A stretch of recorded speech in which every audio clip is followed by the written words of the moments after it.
Hi, everyone. I'm Vladimir Gutier. Holy smokes, it is a very, very busy Monday, and we're watching all the news happening in the United States and all around the world.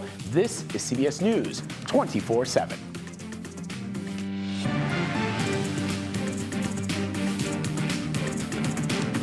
Extreme weather. Debby slams Florida as a hurricane and is tearing through the South. We'll look at the latest path and the damage it is causing. Down to the wire. Vice President Kamala Harris is narrowing down her short list for a running mate, but when will she make the big reveal? We'll tell you. And Israel is on high alert. We look at how the U.S. is preparing to respond if Iran or Hezbollah launch a retaliatory strike.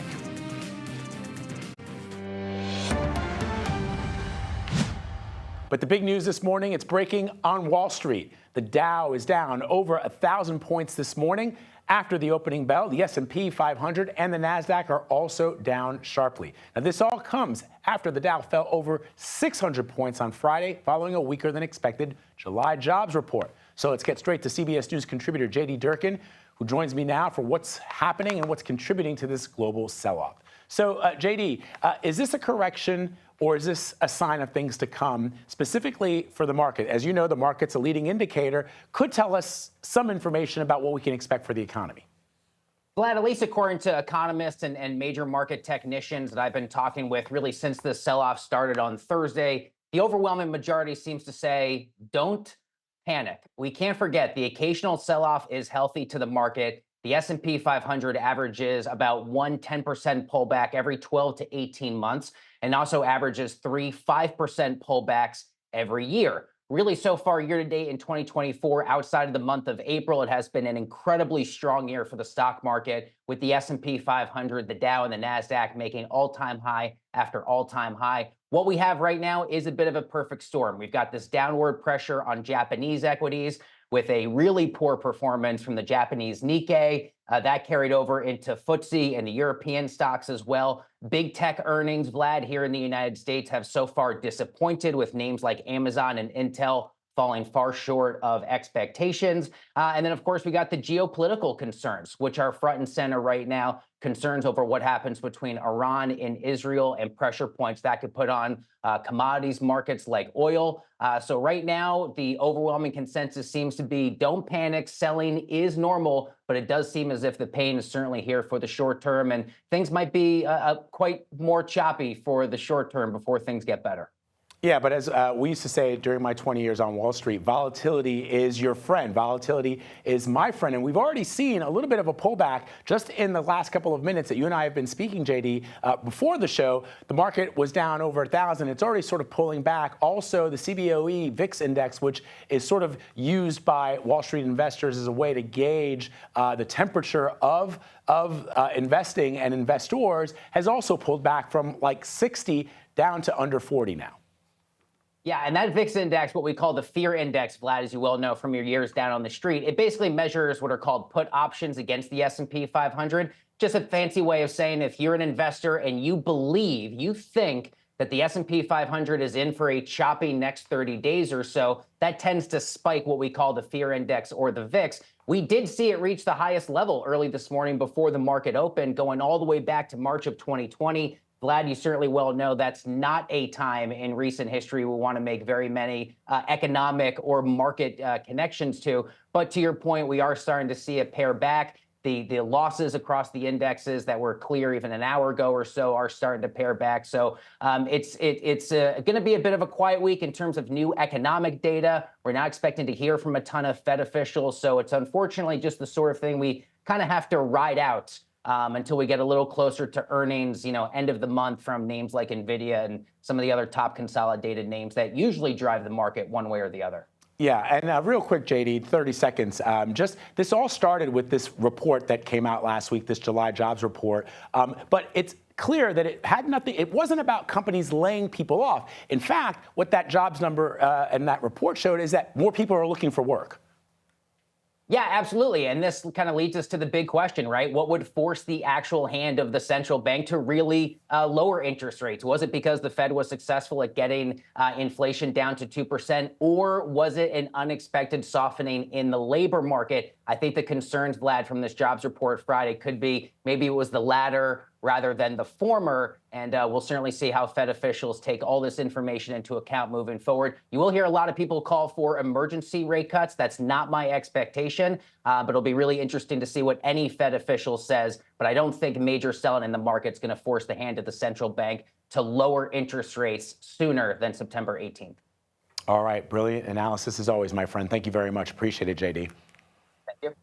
All right, let's break down what's happening with Hurricane Debby. The Category 1 storm made landfall in northern Florida this morning. It has already slammed the Gulf Coast with heavy rains, flash flooding, and powerful storms. Check out these images coming into the broadcast center from all across the state. Georgia and South Carolina are also bracing for impact with potentially catastrophic rainfall if Debby stalls out. This morning, Florida Governor Ron DeSantis spoke about the state's preparedness plans. There's going to be after effects from this storm. You're going to continue to see some of these rivers rise. So there's going to be an ongoing threat of flooding that is not going to end simply when the storm passes. So just be aware of that. Be prepared for that. We have a lot of assets in place, and we're going to be there to help people get through it. All right, my man, CBS News correspondent Tom Hansen is in Crystal River, Florida. He's been there all morning long. Tom, what is the situation there right now? Hey there, Vlad. Well, to Governor DeSantis's point, the storm has passed through here. We are not fielding any more rain, but we are seeing significant flooding because the Gulf has pushed into the bay. The bay has pushed into the pool area where we are, and we have been pushed with the water because of safety concerns. We were actually camped out in this cabana to do our live shots this morning. They cut the power because it got to a point where they were concerned about the water potentially being dangerous for me to be in. So here we are right now. Now, speaking of power, the state is facing widespread power outages. Nearly 300,000 customers are without power. Up in Big Bend, where this storm really packed a punch, power is basically 100% out in multiple counties in that area. That's exactly where we're going to be heading this afternoon to see the situation and the flooding on the ground there. But it's anyone's guess when this floodwater will reach its max and begin to recede, Vlad. All right. Just tell our viewers, Tom, who needs to brace for impact as the storm moves inland?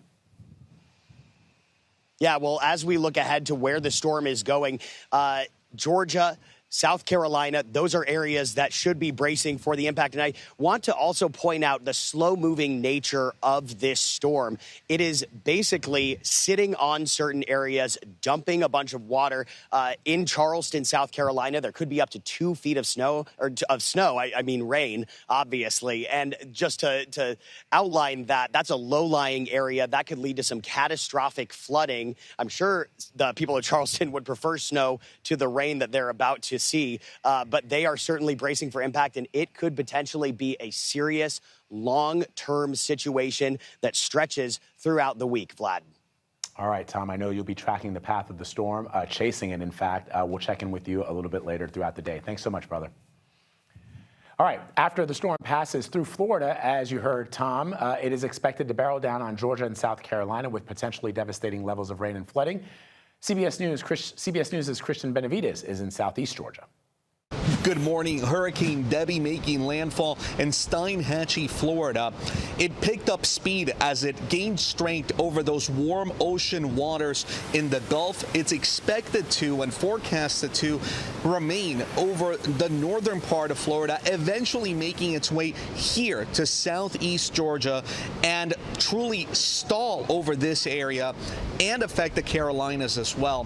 What's so concerning here is the potential for historic levels of flooding because it's going to be over us for so long. I spoke to the mayor of Savannah. He told me that they are expecting this, because of the forecasts that are out there, expecting this storm to bring unprecedented levels of flooding. Take a listen. Pray. Work like it all depends on us, and pray like nothing depends on us. The mayor also told me that parts of Savannah could see up to 30 inches of rain during this system. That, according to him, could be catastrophic to parts of Savannah. So everyone here in southeast Georgia, as well as the Carolinas, bracing for what Debby could bring. Christian Benavides, CBS News, Tybee Island, Georgia. All right, let's bring in CBS News meteorologist Grant Gilmore with the very latest on the storm track. Grant, over to you. Hey, good morning, Vlad. Look, this is just day one of several days of rain as we track Debby moving inland this morning. This is going to be one of those situations, by the time we get into Wednesday and Thursday, you're going to be checking in saying, how are we still talking about this system over the southeast? You see the cloud cover there. That's Debby as it begins to move ashore and the moisture extending well up to the north and east.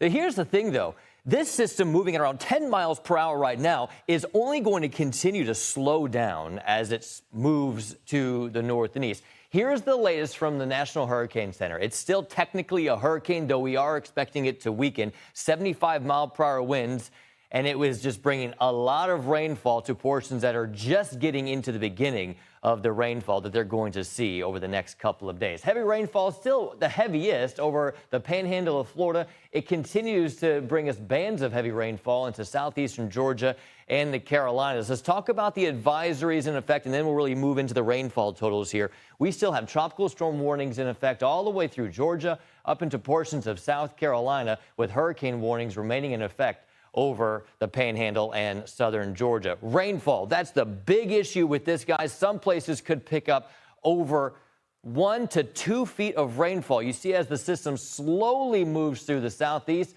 Let me show you the rainfall totals with this because, again, it is a ton of rainfall, and that is going to be a catastrophic issue with those 10 to 20 inches of rainfall as we head through the majority of the week, Vlad. All right, Grant, thank you so much. We'll check back in with you a little bit later. Appreciate it. Okay. Over to politics now. Vice President Kamala Harris is expected to begin a battleground state campaign tour. That is happening tomorrow and potentially with her chosen running mate. It comes as a new CBS News poll shows that the 2024 presidential race has been reset, with Vice President Harris, the presumptive Democratic nominee, tied with former President Donald Trump in the battleground states and leading by 1 point nationally. Harris is also meeting with some potential contenders today after interviewing at least 3 finalists in Washington yesterday. So joining me now with the very latest is CBS News campaign reporter Aaron Navarro. Okay, Aaron, what are you hearing? All eyes are waiting to see what the vice president does with this potential pick. Good to be with you, Vlad. Well, CBS News has just learned, according to people familiar with the process, that the Harris campaign is expected to officially announce their running mate sometime on Tuesday with a produced video, likely before the big Philadelphia rally, where it is advertised that Harris will be there with her running mate. CBS News has learned just from this past weekend that multiple people have been doing in-person interviews with Vice President Harris. That includes Governor Shapiro, the governor of here in Pennsylvania, where I am right now, Minnesota Governor Tim Walz, Arizona Senator Mark Kelly. But sources also tell us that there are people that maybe did digital virtual interviews with her, and that there are other names that are in the mix that have not yet been reported out yet. That is interesting, Aaron. I mean, we just put up a graphic showing some of the names that have been bandied about in the press. Of course, Governor Josh Shapiro of Pennsylvania, Tim Walz, Pete Buttigieg, Mark Kelly, Governor Beshear.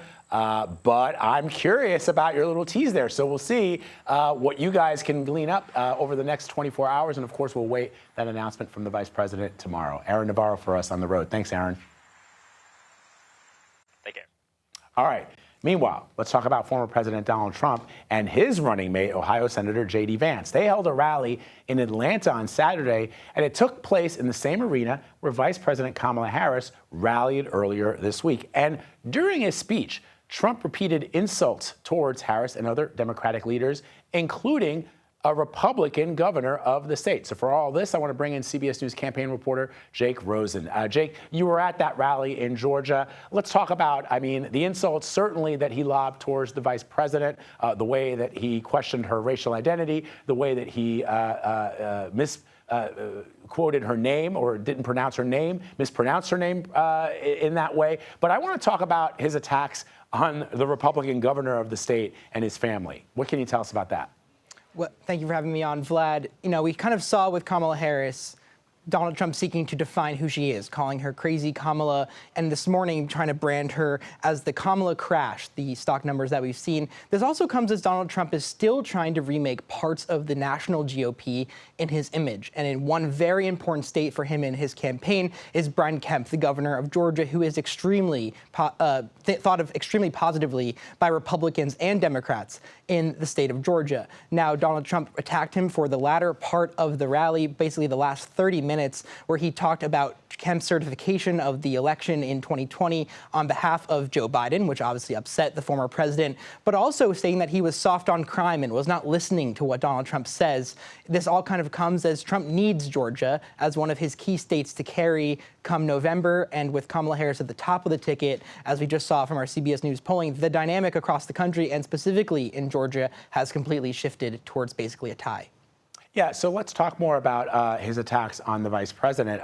As I mentioned, he mispronounced her name, which he and other Republicans continue to do, and they do it deliberately because they've been told over and over again, as the former president was told at the National Association of Black Journalists convention this past week, that he was mispronouncing her name. He continues to do that. What I did find sort of interesting is what's happening with the debate, the potential debate, the ultimatum from the former president, because there was a moment, Jake, as you know, where he sort of gave away what he was thinking, which is that up to this point, he has not, and the Republicans have not yet been able to define Kamala Harris in the way that they would like to frame her. And so he's rejected this already agreed upon debate that was supposed to be hosted by ABC News for a safe space at Fox.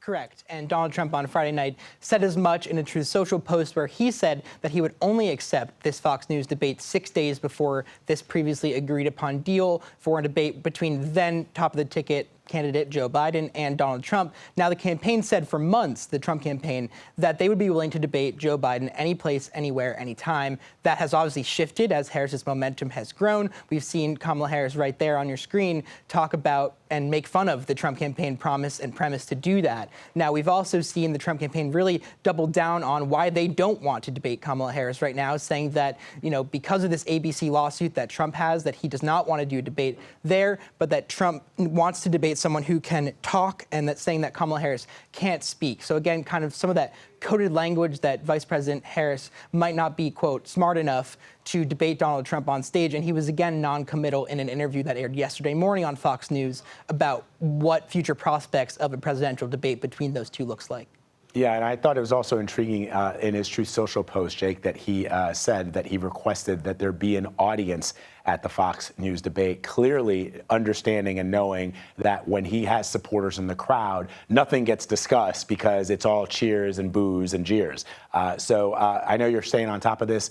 We'll be checking in with you throughout the next couple of days as we get closer, because one thing that I thought was interesting, Jake, is the vice president has said she's showing up for that debate, whether Donald Trump is there or not, which are you going to cede an hour of television to the vice president to make her case to the American people? We'll see.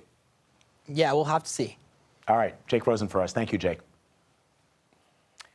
Let's talk Olympics. Simone Biles, she fell off the beam during one of her final Olympic events. She's not perfect, but she still is amazing. I still expect some medals from Simone Biles. We're going to have the very latest from Paris just ahead. You're streaming CBS News 24/7.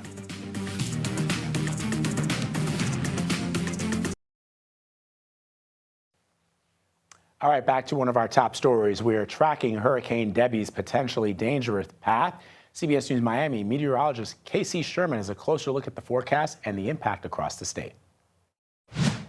Yes, Hurricane Debby made landfall near Steinhatchee, Florida as a Category 1 hurricane with 80-mile-per-hour max sustained winds earlier this morning, and those impacts continue across a good chunk of the Sunshine State. We continue to watch for heavy bands of rain and thunderstorm activity all the way down through still Tampa Bay, Sarasota, and of course up closer to the center of Debby, where it will also continue to bring impacts including storm surge to the Big Bend of Florida, ongoing storm surge warnings in effect for the Big Bend down through Tampa Bay, and additional warnings now have been posted across the southeastern coast of Georgia. Highest storm surge numbers will be located where Debby made that landfall, with the strongest onshore winds creating for a storm surge between 6 to 10 feet as Debby continues to work its way inland. We also will have to watch out for the threat of tornadoes as Debby continues to move inland. Those bands rotating in along it could be packing rotation, and with that, tornado watches have been posted and continue to be in effect for central Florida, now up through North Florida, including areas like Jacksonville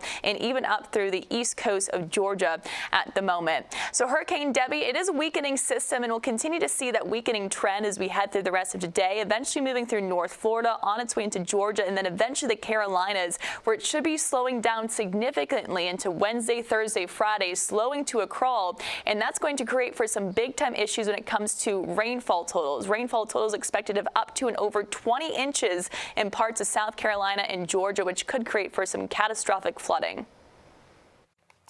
All right, President Biden will convene his national security team in the Situation Room later today as fears mount that a strike from Iran on Israel could be imminent.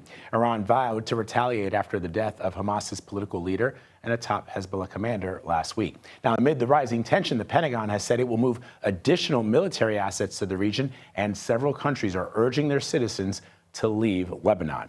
Our MTS Tayeb joins us live from Beirut, following all of this for us. Imtiaz, what are you seeing? What are you hearing right now from officials in Lebanon and across the border in Israel? Vlad, good to be with you. I know you know this area very well. You've met the people here, and there's a real sort of sense of keep calm and carry on at these heightened times here in Beirut, across the border in Israel. But here in Beirut, the mood is very different, I have to say. This is a country I've lived in for years. It's a place I've reported from for a very long time, and again, even at these heightened times, people do tend to carry on with their life here, and yet the city is very quiet, Vlad. A lot of people trying to get out of the country. We've seen cancellations from major airliners over concerns that violence could break out imminently. Those who are able to get onto flights are packing up, are sort of filling up the airport, buying incredibly expensive tickets, and many others are just leaving the city, going to mountainous areas or to their villages over fears of what could be a major tit-for-tat between Hezbollah and Israel following the assassination of that very senior Hezbollah commander 1 week ago here in Beirut. Hezbollah has vowed to retaliate. Israel no doubt will too. And so the mood here is one of real fear and real tension. Vlad.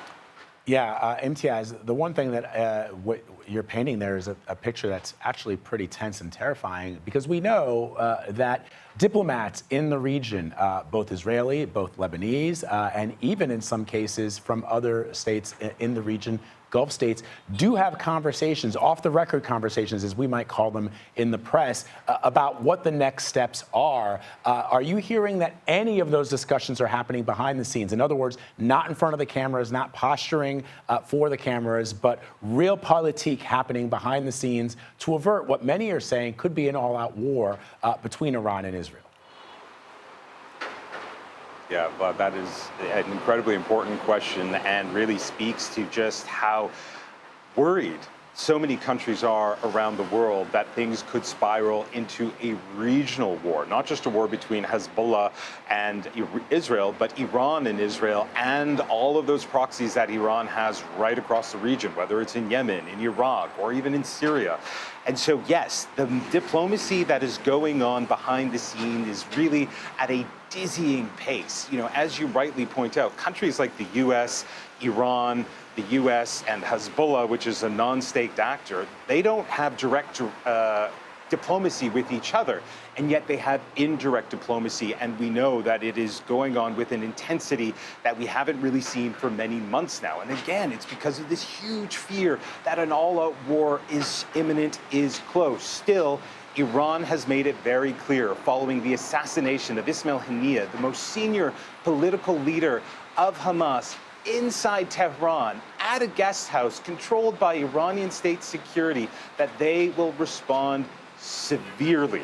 Hezbollah, of course, which is tied to Iran, very close to Iran, following the assassination of one of its most senior military commanders here in Beirut, also vowing to respond. So it's very clear that they will do something. The question is how, the scope, the scale, and Israel's response. And that is something many countries, including the U.S., are doing everything they can to contain. Vlad.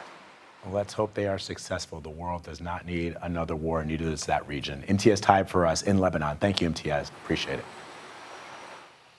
All right, something a little lighter now. Let's talk about the Olympics this morning. In Paris, Simone Biles and Suni Lee failed to medal in their final beam event.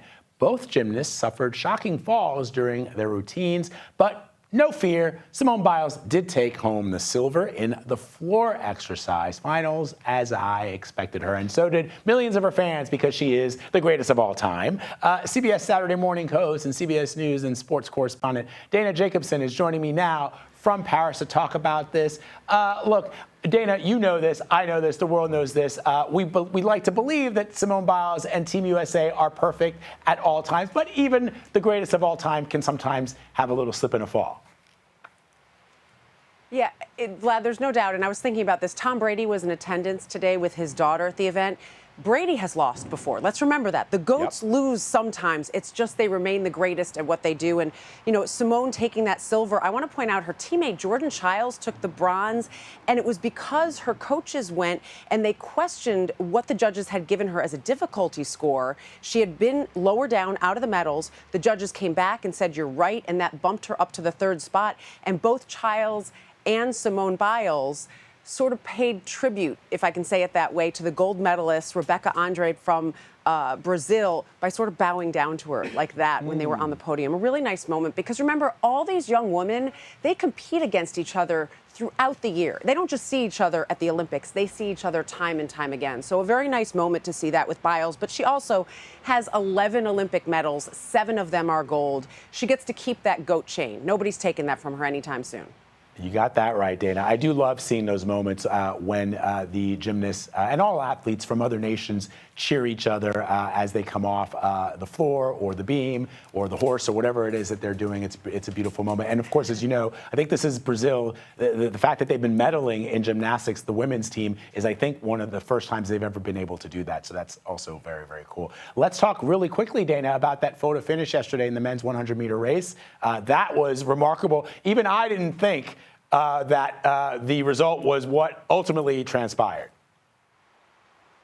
And neither did Noah Lyles, who won the 100 meters, the world's fastest man, 5/1000th of a second. So I wish I had thought of this. I'm not taking credit. I'm going to give credit where credit is due. The Associated Press pointed out that's like a blink. You think of a blink being so fast. It is 20 times longer than a blink. So think about that. That's how close it was in this race with the Jamaican. But Noah Lyles still has 3 more events. He wants to medal in all 4. He is just remarkable. It's been 20 years since an American man, Justin Gatlin, won that event. And he is just on his way. And he said afterwards, you know, America, I told you I got this. But you do see that when they're waiting to see what happened, he did go up to the Jamaican runner that he beat out and was like, I think you got this. So, again, photo finish and paying tribute to another one of his competitors. Love it, love it. And I love your reporting, my friend. Thank you so much for spending some time with us. I know you're incredibly busy. Thank you. We appreciate it. You bet.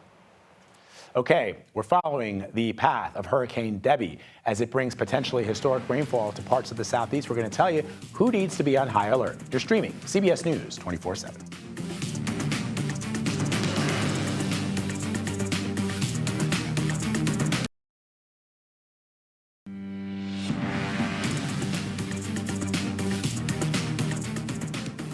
Welcome back to CBS News 24/7. Here's a look at some of the top stories we are watching. Turmoil in Bangladesh. The prime minister has now officially resigned after 15 years in power.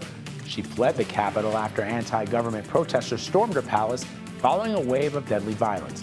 Local authorities say 20 people were killed in today's clashes and at least 100 people were killed over the weekend. And you are looking at stunning pictures from Mount Etna in Italy. The active volcano erupted yesterday, spewing hot ash and lava above Sicily. This is the 5th time this summer that Mount Etna has erupted.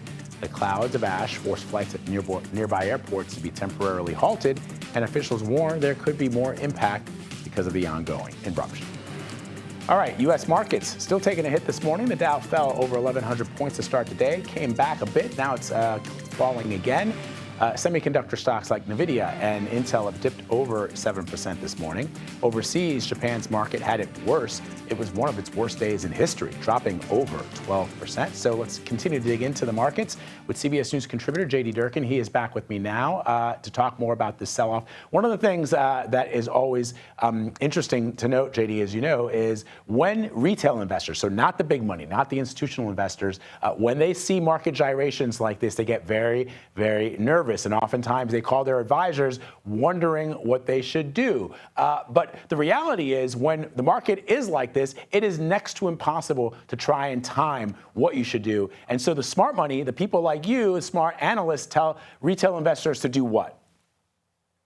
Well, first of all, as we talked about at the top of the hour here, Vlad, don't panic, because that's what economic advisors have been telling me. And I think that's largely what hedge fund and portfolio managers will be saying to their clients. You know, even before this recent bout of selling, and we can't forget, this isn't just a Monday phenomenon. This really started on Thursday. And I think the average news consumer maybe started to pay a little bit more attention to it into the close on Friday. But the markets have been selling off and on over the course of the last few weeks in a very rotational way, meaning we've moved away from the big tech, the big splashy growth stocks, and we've moved into real estate stocks. We've moved into utility stocks. We've moved into small cap stocks that are not household names, but that rotation overall has been healthy. Obviously, this will underscore a lot of concerns, but the fact is, I just look back at where the S&P 500 was trading, Vlad, in June and July. We were firmly in overbought territory. We look at something called the RSI, the Relative Strength Index. That tells us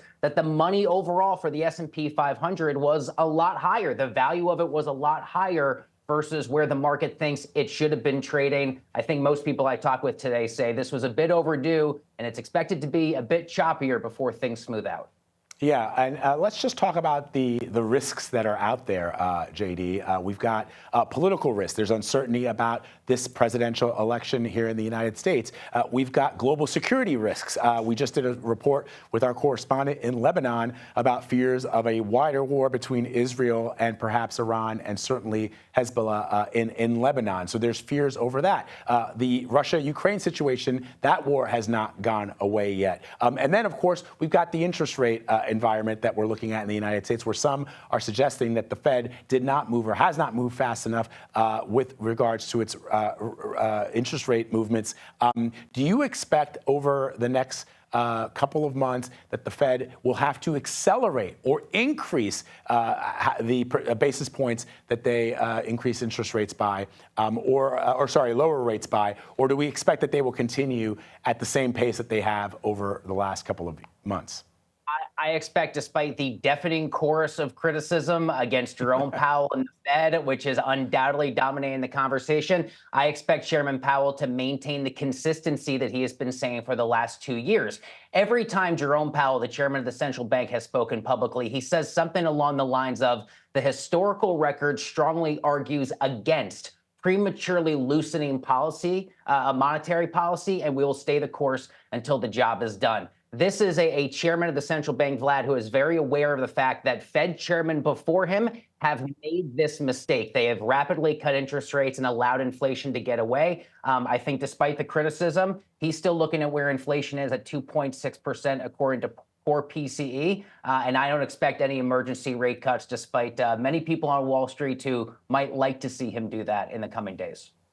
All right, J.D. Durkin, as always, my friend, thank you very much. Appreciate it. All right, let's talk about Hurricane Debby making landfall in Florida as a Category 1 hurricane after rapidly strengthening over warm waters. The storm has already brought heavy rain, wind, and surf to the Gulf Coast, and now dealing with a hurricane for the third year in a row are the people of Florida. And many are dealing with travel trouble as Hurricane Debby barrels through. CBS News Miami reporter Morgan Reiner joins us now from Miami International Airport with the latest there. So Morgan, what are you seeing? What are passengers telling you? Well, Vlad, I know I don't have to explain this to you, but for those at home, normally on a typical day as reporter, I have to walk up to people and ask them to share their opinions, ask them if they want to do an interview with me. I've been here all morning long since 4 a.m., and I've had countless people walk up to me asking to share their frustrations, which just goes to show how angering and tiring it's been for passengers. In fact, right on the other side of the camera, just out of view, is a mother and her 2 children. Yesterday, they had to wait in line for 6 hours to get a hotel voucher because their flight to Brazil was canceled. And now they're being told again they're not getting out, so they have to wait in line again for hours in order to get another hotel voucher. And we did get updated numbers about an hour ago from Miami International Airport, and they said so far this morning, 45 incoming flights were canceled, 19 outgoing flights were canceled. That's on top of the hundreds of flights yesterday that were canceled. And that's why you'll see scenes like this. You'll see people sleeping all over the cold floor of the airport. You saw what I'm wearing right now. I'm wearing a leather jacket in 90-degree Miami heat, and that's because it's freezing here in the airport. It's not comfortable. You know, in fact, my photographer who was working yesterday here at the airport, he interviewed someone yesterday, and just a few minutes ago, we actually saw him walk by us again. It's one story like that after another of people who are sleeping here on the airport floor. And again, it's not comfortable. It's tiring for a lot of people, Vlad. Yeah. And so ultimately, Morgan, who's seeing the worst of this? I would say, I mean, this is just Miami International Airport that I have numbers for directly, but across the country, there's a flight tracker that shows thousands of flights have been impacted. I'm sure on the Gulf Coast of Florida, they're seeing even worse numbers, but a lot of tourists are stuck here in Miami. And so tourists that don't have a place to go home to are probably seeing it the worst. Yeah, indeed. That's what I figured. All right, Morgan, thank you so much. Appreciate your reporting. Let's bring back CBS News Philadelphia meteorologist Grant Gilmore with another look at the national forecast. I hate traveling when there's inclement weather, Grant, because you never know what's going to happen. I was in Chicago yesterday, barely made it home. Oh, man. Yeah, and that's the problem with this, Vlad. I mean, you've got severe weather threats, and obviously you've got the impact from Debby. And with hurricanes, typically they blow through and they blow out, and then maybe people can start to get back to normal after a couple of days. Unfortunately, with this, the impacts are going to be so long that we're talking about, you know, places being inundated by these tropical impacts for a week. And then obviously the impacts and the travel delays are going to last even longer than that, not to mention the cleanup beyond that. All right, so here's Debby here this morning. We're watching Debby as it moves and made landfall around 7 o'clock this morning. Now, here's the thing. Debby, not particularly a large storm or a windy storm, but this is a very rainy system and a very slow-moving tropical system. 75-mile-per-hour winds right now, made landfall with wind speeds at 80 miles per hour. Rain is the big story with this, but through today, tornado concerns. That's a tornado watch in effect from central Florida all the way into southeastern Georgia. Let's talk about the forecast cone here, because this thing just slows to almost a grinding halt. This thing is going to be traveling slower than what we could run.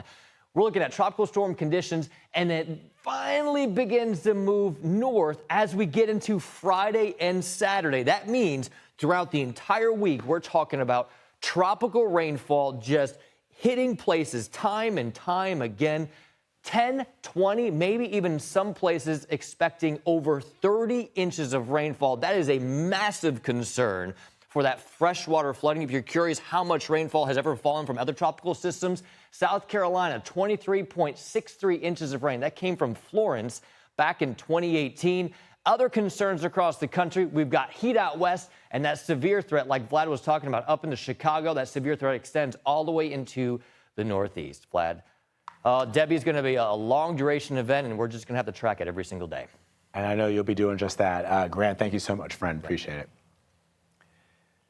All right, the decade-old mystery of how a dead bear cub ended up in Central Park has been answered. Independent presidential candidate RFK Jr. admitted he was behind it. I know. We're going to have details just ahead. You're streaming CBS News 24/7.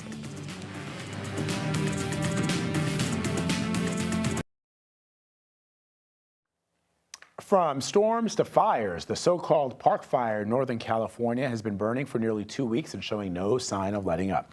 CBS News correspondent Dave Malkoff joins me now from Forest Ranch, California. Dave, describe what you're seeing on the ground there.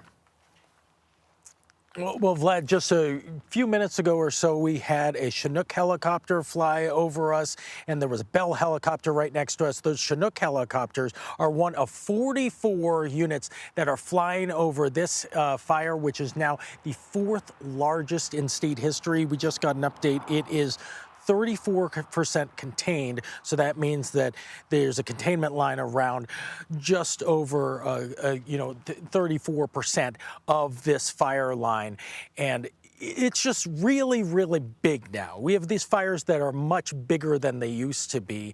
I remember covering the Thomas Fire back in 2017, and that was the largest wildfire in California history, Vlad.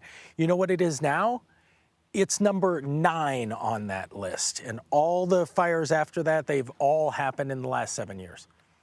Wow, that is a remarkable detail, Dave. And so what kind of progress is being made to fight the flames now? Well, they've got all those helicopters over there right now. They've got something around 6,000 firefighters on this. They've got fixed-wing aircraft. Those fixed-wing aircraft go out in front of the fire with something called Phos-Chek, which is this gummy substance that is basically water suspended in a gum, and then it gets dumped in front of the fire line, so it kind of tricks the fire to think that that area is already burned. So instead of huge flame lengths, they would just kind of smolder there. So that's what they're trying to do with this containment line. They put that red or pink stuff in front of the fire line. They also take bulldozers and they take that and they get everything down to the soil. Soil can't burn. Any kind of vegetation that's this dry, it definitely can. And we're seeing a lot of heat today and in the future days that are coming. Oh boy. All right, Dave Malkoff for us. Thank you, Dave. Appreciate it. Sure. Coming up, we're going to have the very latest forecast as Hurricane Debby lashes into Florida. You're streaming CBS News 24/7.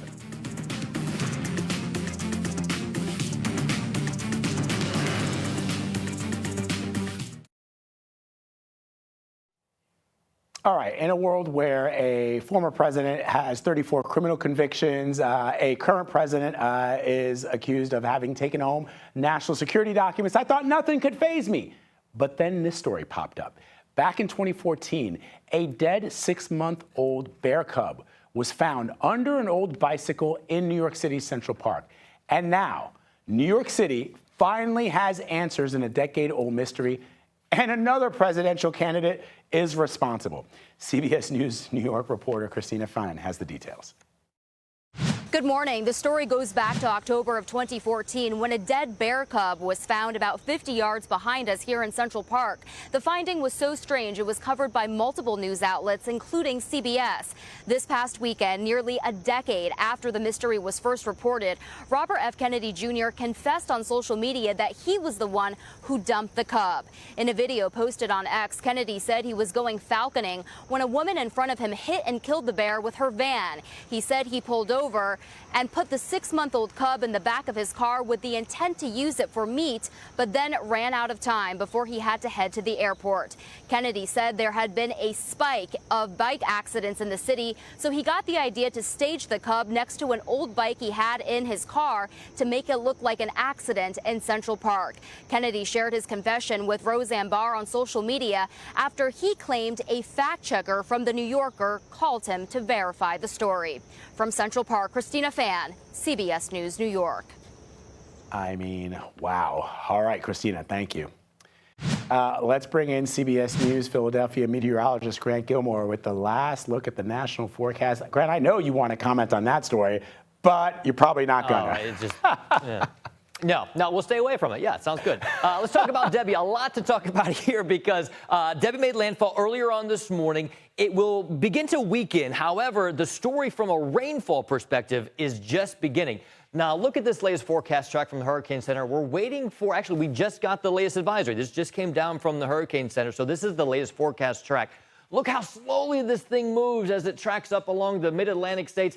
Because it's moving so slow, it's going to dump catastrophic amount of rainfall, up to 2 feet, Vlad, of rainfall possible over the next several days. Back to you.